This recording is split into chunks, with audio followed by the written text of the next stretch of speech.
From the Library of Congress in Washington, D.C.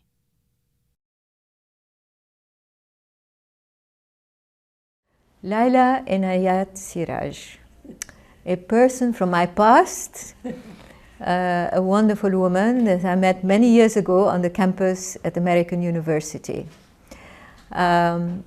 She was the daughter of the ambassador of Afghanistan in Cairo, and she came to the American University in Cairo to study economics. And we all thought she was the most elegant lady on campus. And she was a very accomplished woman. And Laila, tell us a little bit, where were you born? I was born in Kabul. Yes. And then I finished my studies in the Malalai High School for girls. And then I went with my father on diplomatic missions. Then it brought me to Cairo, where I went to the American University, where I had the pleasure to meet you and my other classmates.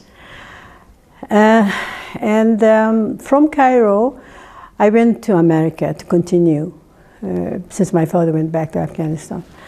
I went there to continue my studies, and the first university that answered me was Loyola. I had written to many universities, but I couldn't wait. I didn't want to waste time. So I went to Chicago in Loyola University and continued my studies there, and I got a BA in economics political science. And then I worked on my MA. At that point I dropped the economics, and I I concentrated on international relations in the United Nations. And because this was my father's wish to go into politics, although myself, I wanted to, I'm a born poet, if you will, and I wanted to do literature. And my father said to me that you will learn literature at any time yourself. So my official studies were in the fields of politics. But when I came to Afghanistan, probably my father had in mind for me to go and work in the Foreign Office.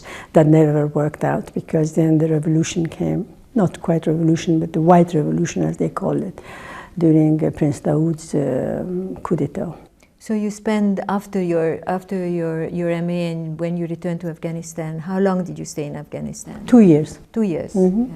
And then I left Afghanistan because I felt that I could not continue my studies there, because I had to write my thesis for my doctorate, which I had passed the exams for the entry.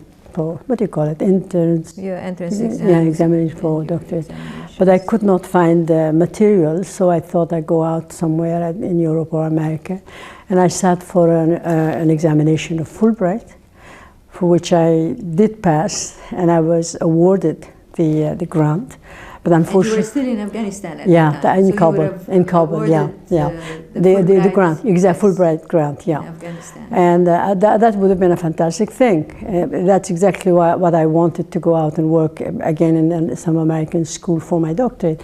But unfortunately, that did not materialize, because the regime had changed. And when I went for permission, I had to go and have the permission of the Ministry of Education. The minister said to me that I had seen Europe and America, and this was now, I should give this right to other Afghans to have the opportunity to go and see America. And I told him that it was my own merit. I mean, I studied for it, I worked for it, and I passed it.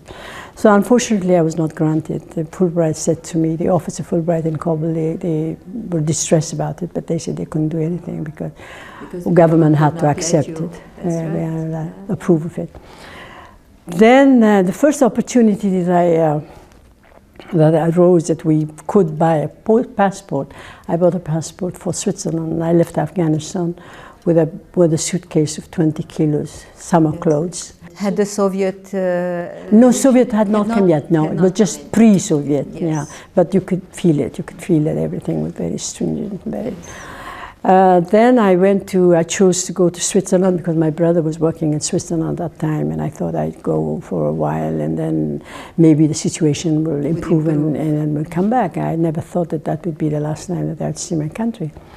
So then in Switzerland, I had the good luck of finding a job in the United Nations in Geneva, since I had specialized in the United Nations. So what office was it at the United Nations where you worked? I worked in the Economic Commission for Europe, which is a very old, one of the old offices of the United Nations, which is directly connected with the ECOSOC. And it was very useful at the time of what we call the Cold War, because we were dealing with economic, with investments and economic contracts between governments. So then our office was actually a sort of a forum for them, or a mediator, no, not a mediator, a bridge between. Because they could not have anything on private section, so it had to be through government. So your economics did help. It did a little bit. Although I edited the magazine, which was called a newsletter. It was a newsletter, Joint Ventures Investment, because they started this joint venture business in the Eastern Europe, under Soviet bloc at the time, and then it worked very well until the fall of communism.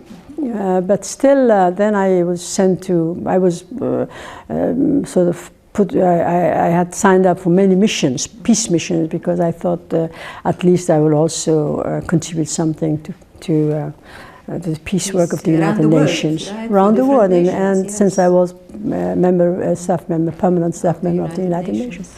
So then I went to Haiti, but unfortunately I fell ill and I could not, couldn't do that. But in the meantime, I had also, while I was working at the United Nations, I wanted to be a translator.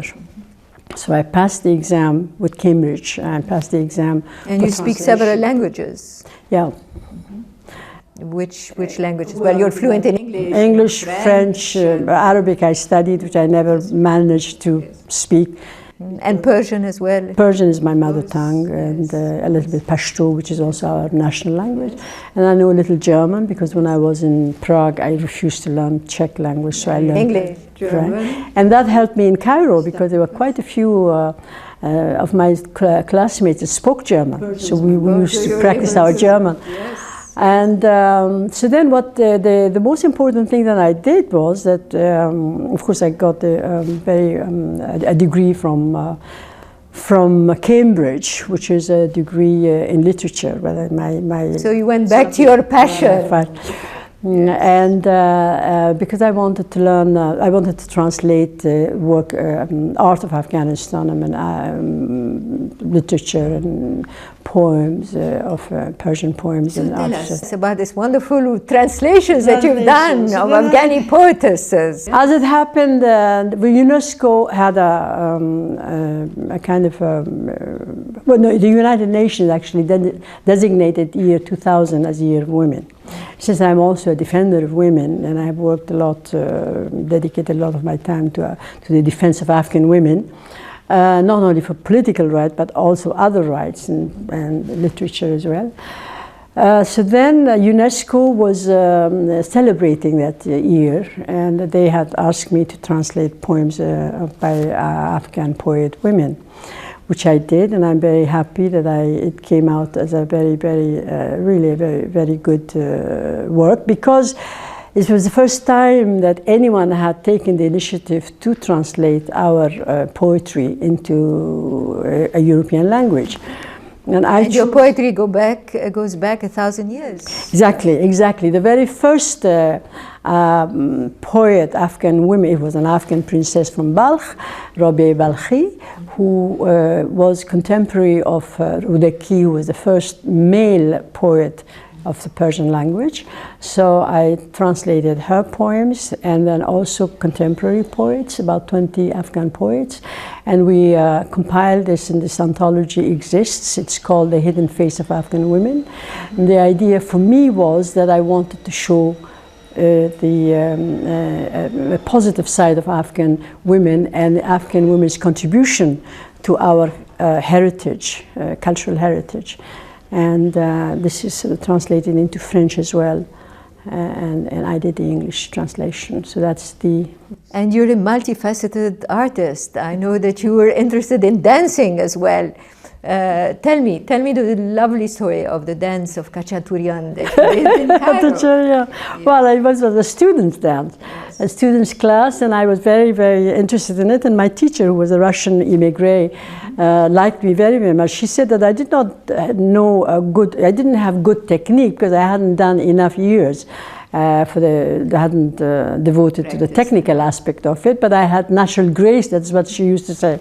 So then I was chosen to dance solo of Khachaturian and be the bride, and dance on the stage for school, for our university. And just half an hour before, when we had our last rehearsal, she was very disappointed. She said, "Listen, I don't know you can manage it. I really don't think so."